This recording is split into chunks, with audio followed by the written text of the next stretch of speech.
నెల్లూరు జిల్లా ఎన్నికల ప్రచారంలో సీఎం చంద్రబాబు మాట్లాడుతున్నారు. ఇప్పుడు లైవ్ లో చూద్దాం.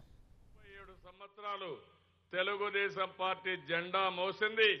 ఈ కార్యకర్తలే మోశారు, భుజాలు అరిగేదాకా మోశారు. ఒకరిద్దరు నాయకులు వస్తారు, అటు ఇటు పోతున్నారు. నిన్నే మీ నియోజకవర్గంలో ఎంత అసహ్యం అంటే, ఈ నెల్లూరు జిల్లాలో ఒక మహానాయకుడు ఆయన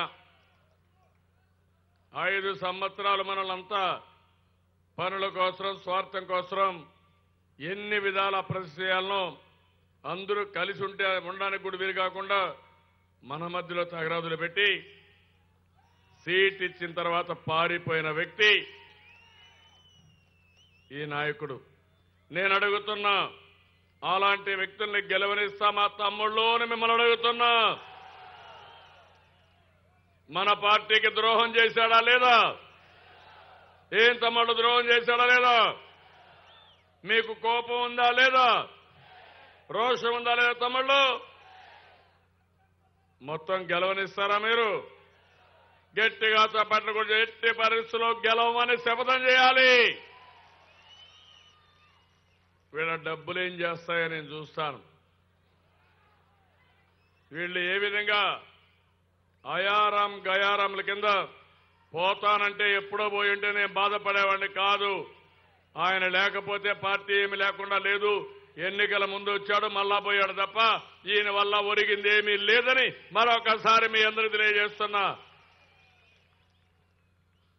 కొన్ని వేల మంది నాయకులకి గెలిపించారు మీరు, ఎప్పుడూ గెలిపిస్తూనే ఉన్నారు. మన భుజాలెక్కి ఎన్నికల్లో గెలిచి మళ్ళా మిమ్మల్ని తన్నిపోయినా మళ్ళీ ఇంకొక నాయకుడిని పెట్టుకుని తిరుగులేని శక్తిగా తెలుగుదేశం పార్టీ తయారైందంటే అది మీ యొక్క త్యాగాల ఫలితం తప్ప ఇంకోటి కాదు. అలాంటి కార్యకర్తలు ఉన్నారు. నేను ఒకటే మీ అందరికీ హామీ ఇస్తున్నా, నేను ఎప్పుడు కూడా కార్యకర్తల మనిషిని. ఇప్పుడే కాదు, పార్టీ పెట్టినప్పటి నుంచి కార్యకర్తల త్యాగాలు తెలిసిన వ్యక్తిని. వేదిక పైన నాయకులందరూ ఉన్నాం, అందరికీ వర్తిస్తుంది. ఈ కార్యకర్తల్ని మరిచిపోతే మన మనుగడే లేదు. ఆ విషయం ఈ నాయకులందరూ కూడా గుర్తుపెట్టుకుంటామని మరొకసారి మీ అందరికీ హామీ ఇస్తున్నా. ఆ భరోసా ఇవ్వడానికే ఈ మీటింగ్ పెట్టాను. ఇన్ని సంవత్సరాలు కష్టపడిన కార్యకర్తలు ఇంకా మీ కష్టాలు పూర్తిగా తీరలేదు.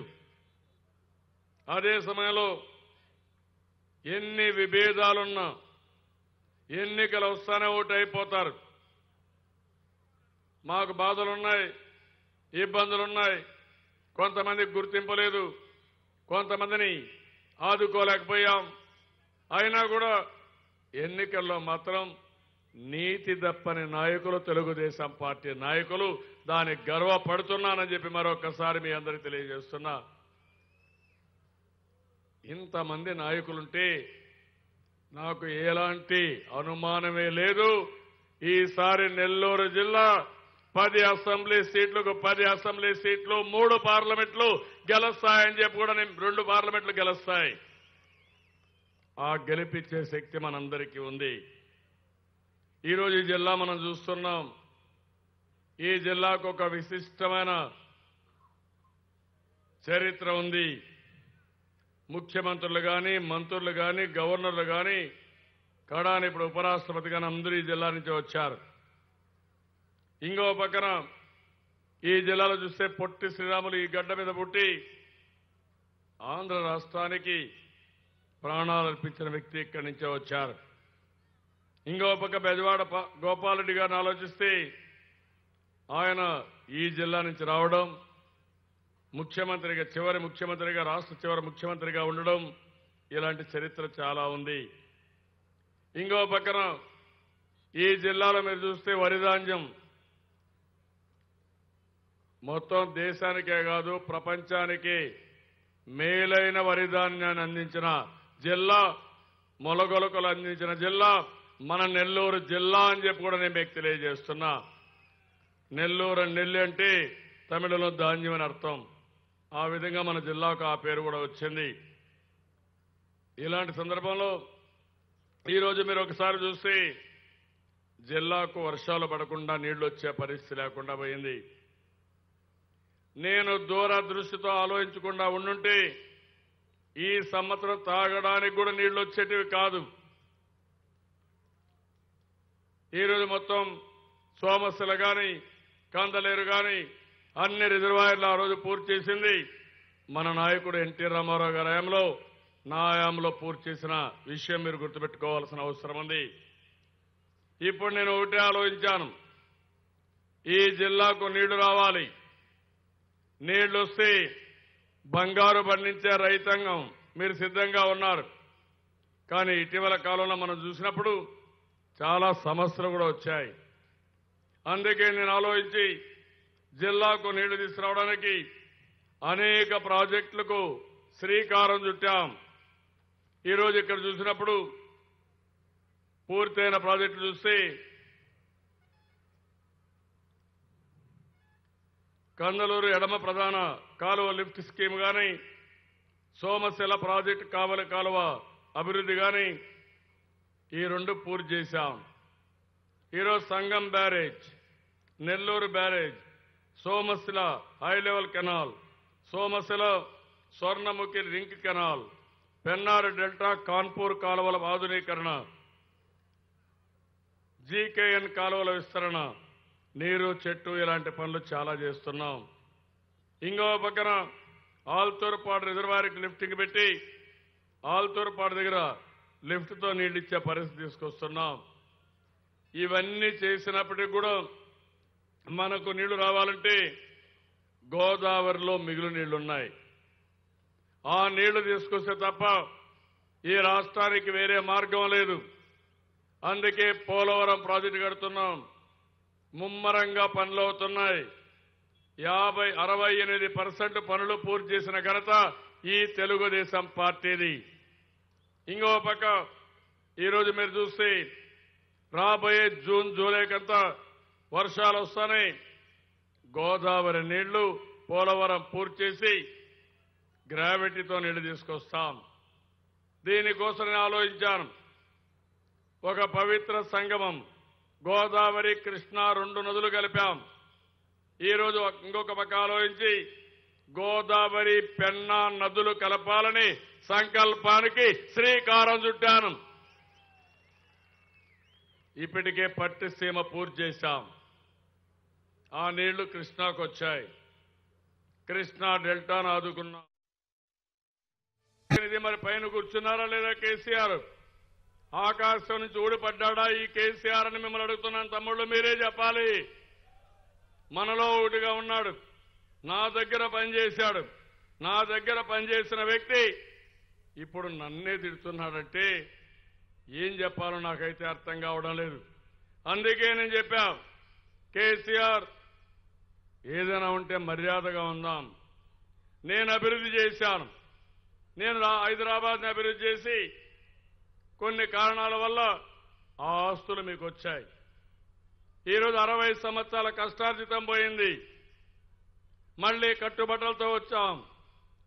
కష్టాల నుంచి ప్రారంభించాం జీవితాన్ని. నేను ఆ రోజు ఒక మాట ఇచ్చాను. నా మీద ఒక నమ్మకం పెట్టుకున్నారు. ఎట్టి పరిస్థితుల్లో రాత్రింబగుళ్ళు పనిచేస్తా, మీకెవ్వరికి కష్టాలు రాని అని చెప్పి రాత్రింబగుళ్ళు పనిచేసింది తెలుగుదేశం పార్టీ. ఈరోజు ధనిక రాష్ట్రం తెలంగాణ. అక్కడ కంటే సంక్షేమ కార్యక్రమాలు, అభివృద్ధి కార్యక్రమాలు మిన్నగా చేశాం. ఈరోజు 1-2 కాదు. మీరు చూస్తే ఎన్టీఆర్ భరోసా కింద పింఛను కానీ, అదే మరిగా పసుపు కుంకుమ 2 విడతలు ఇవ్వడం కానీ, డాక్రా సంఘాలకు 1 లక్ష కోట్ల రూపాయలు ఖర్చు పెట్టడం, అన్నదాత సుఖీభవ కింద తెలంగాణ 1 లక్ష రూపాయలు ఆ రోజు రుణమాఫీ చేసి మనం 1,50,000 రూపాయలు చేశాం. కేంద్రం 6,000 రూపాయలు రైతుకిస్తే 2 హెక్టార్లకే పరిమితం చేసి కాదు అని అదనంగా 9,000 రూపాయలు ఇచ్చి అందరి రైతులకి 10,000 రూపాయల చొప్పున ఆర్థిక సహాయం చేస్తున్నాం. కడాన కౌలుదారులకు మేము ఇవ్వమని కేంద్రం తెలంగాణ ప్రభుత్వం చేతులు చేసి నేను ఒకటే చెప్పాను, కౌలుదారులకు కూడా పెట్టుబడి నిధి కింద డబ్బులు ఇస్తామని చెప్పిన ఏకైక ప్రభుత్వం మన ప్రభుత్వం అని చెప్పి కూడా నేను మీకు తెలియజేస్తున్నా. అదే మరిగా ఈరోజు డ్రైవర్లకి మనం పెద్ద ఎత్తున మోటార్ వెహికల్ ట్యాక్సేషన్ తీసేశాం. ట్రాక్టర్లు కానీ ఆటోలకు కానీ థర్డ్ పార్టీ ఇన్సూరెన్స్ మనమే కడుతున్నాం. సాధికార సంస్థ పెట్టాం. చదువుకున్న పిల్లలకి 2,000 రూపాయలు పింఛన్ ఇస్తున్నాం. తెలంగాణలో 2,000 రూపాయలు పింఛన్ లేదు. డాక్రా సంఘాలకు ఇవ్వలేదు. కడాన మీరు చూస్తే అన్నా క్యాంటీన్ పెట్టాం. ఎక్కడా ఇవ్వని విధంగా అన్నా క్యాంటీన్ పెట్టి ఒక గౌరవప్రదంగా నాణ్యమైన భోజనం పూటకి 5 రూపాయలకే ఇచ్చామంటే అది తెలుగుదేశం పార్టీ చూపించిన చొరవ. ఆ విషయం మనం గుర్తుపెట్టుకోవాల్సిన అవసరం ఉంది. మనం ఇంకో పక్క గ్రామీణ మౌలిక సదుపాయాలు అందరికీ కరెంటు బ్రహ్మాండంగా ఇస్తున్నాం. ఒకప్పుడు కరెంటు కూడా ఉండేది కాదు. ఇంకో పక్క వంట గ్యాస్ ఇచ్చాం. మరుగుదొడ్లు కట్టించాం.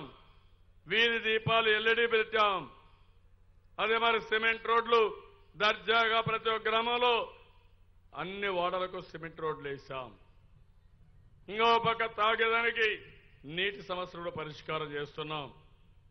ఇలాంటి సమస్యలపైన పోరాడకుండా రాజకీయాల్లో కుట్రలు కుతంత్రాలు చేస్తూ ఇప్పుడు మన మీద పడాలని చూస్తున్నాడు.